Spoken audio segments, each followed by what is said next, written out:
ASMR Fanatic here, and tonight I will be reviewing Josh Barnett's Bloodsport VIII. So, without further ado, let's get started. And in the opening match, we had Layla Hirsch versus Jordan Blade. And this was whatever, really. It only went like 4 minutes, so there really wasn't much time, to get really invested into this match. And I did think that most of the strikes looked a bit weak, especially from Jordan Blade, so I really wasn't overly impressed with her. And Layla Hirsch I've never really been a big fan of, so yeah, this match was just eh. And next matchup we had Carmen Petrovic versus Micah, and this was a lot of fun. I enjoyed this. I do wish it would have gone on a bit longer, but I'm starting to realize that these matches are meant to be short, so yeah, I have to get used to this. But yeah, really good stuff here. I already know how good Mike is, but Carmen Petrovic, she's really good, and I hope she gets a push in NXT soon because she deserves it. I don't know if she already has or whatnot. I haven't been following NXT as much as I would like to, but yeah, Carmen, she's really good. Anyways, yeah, good stuff here, and I really like the finish too. So the finish was like when Carmen did her roundhouse kick or whatever, and Micah caught her foot, and then she transitioned into a sleeper hold for the win. So I thought that was a really cool finish. And yeah, good match here. Again, I wish it would have gone on longer, but this is a different type of wrestling, so yeah. But yeah, good match. And after that, we had Charlie Dempsey versus Shinya Aoki. And this was alright. To be honest, I really couldn't get into this match that much. I did appreciate all the technical wrestling. It was very, very technical and slower paced compared to the last two matches, but yeah, I don't know, I just gotta get into this, but I did like the finish. I thought that was really good. Oh, by the way, this is a little bit off topic, but not really. Why hasn't Charlie Dempsey been paired with his dad in NXT? I think that is just a dumb decision that they haven't done that yet. I think him and his dad would make for such like a good heel wrestler manager duo, and it would really push Charlie Dempsey to the next level. I know he's in that group with he was at Davion Heights and the guy who looks like Randy Orton. But yeah, I really think he should be managed by his dad, because I see something in Charlie Dempsey. I think he could be a big name for NXT. So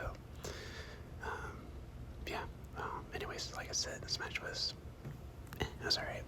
And then we had Karrion Kross versus J.R. Kratos, and this was awesome. This felt like a big house fight, and it was. And dude, J.R. Kratos is fucking huge. Oh my gosh, this dude is ginormous. I do remember seeing him in New Japan a couple times, but I don't remember him being this big. So yeah, when I first saw him, I was like, oh shit, this dude means business. And yeah, I do appreciate that this match was actually wasn't that back and forth. J.R. Kratos dominated the first 7, then Karrion Kross came back and then won. But yeah, J.R. Kratos, he looked pretty dominant when he was in control. But yeah, this match was awesome. I really enjoyed it. And next we had Pete Dunne versus Timothy Thatcher, and this was good as expected. Now I will admit I really haven't seen much of Timothy Thatcher. I do remember when he was in NXT, but I really wasn't watching much NXT during that time period. But he impressed me in this match, so yeah. And also when I was watching this match, I was like, man, these two could make for a really good tag team, because obviously Pete Dunne is in WWE, but I believe Timothy Thatcher is technically in WWE too, because he's part of that WWE ID program, I believe so, which is strange to me since he's been in the company before. So I don't know why he's in an ID contract, but anyways, yeah, that would make for a really badass team. So I think WWE should do that someday. But yeah, good match. And after that, we had Nattie Neidhart versus Miyu Yamashita, and this match rolled. I love this match. This was so good. And dudes, how cool is it to see Natalya wrestling outside of WWE? I thought this would never happen, and she looked so badass. You know, coming out to different gear. She came out to Killing in the Name by Rage Against the Machine, which was so fucking cool. And her wrestling style completely changed. She was way more technical, way more violent, and the transitions to like different submissionals was like, whoa. Like I always knew that Natalya was good, but I didn't know she was this good. Like, damn, she is definitely a heart for sure. And Miyu Yamacha is great as well, and her kicks. Well, there was one kick in particular where Nattie tried to send her into the turnbuckle post, but she blocked it, and then Natalya went for like a discus clothesline. But then Miyu got her with a kick right into the jaw, the chin. I was like, fuck. So yes, that was awesome. But yeah, man, I love this match. This was so good. And you know what? This kind of sounds bad to say, but I do hope Natalya gets released from WWE and she ventures out to wrestle outside of WWE because she looked amazing here. So yeah, man, great stuff here. I highly recommend you guys watch this match. And after that, we had Royce Isaacs versus Davion Heights, and this was pretty good. I enjoyed it. And Davion Heights, I haven't really seen much of in NXT yet, but he really impressed me here. The dude has a lot of potential, and he is very, very strong.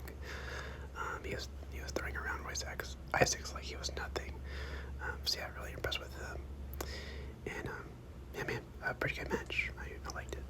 And then we had Shayna Baszler versus Konami, and this was pretty good. This was the first time I've ever seen Konami, and she looked just like Io Sky, like a more like puffed up Io Sky. So I had to do like a double take. I was like, what? But yeah, pretty good match here. And Shayna's great. I've always been a fan of her ever since her NXT days. So yeah, it was cool seeing Shayna in this MMA type environment. So yeah, pretty good match. And in the semi-main event, we had Zack Sabre Jr. versus Jonathan Gresham. And this match made me tired. Now, don't get me wrong, it was good. There was a lot of great back and forth action, like submission-wise, very technical match. But I don't know, I was semi into this match. Yeah, I don't know. I just got tired just watching them, just trading submissions back and forth. Like, it was very slow paced, which I did expect this match to be. But I don't know. I guess I was just too tired in the moment to watch this match. So,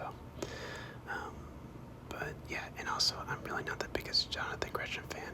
I never have been. I thought always like it was like boring. I love Zach, but Jonathan, never been a fan of his. So yeah, good match. It will just make you tired. And in the main event, we had Josh Barnett versus Gabe Kidd. I'm sorry, guys, this was another match that I was just bored by. Gabe Kidd is great. I love Gabe Kidd. But Josh Barnett, I always hear a lot of stuff about him, but I really don't care to see him wrestle.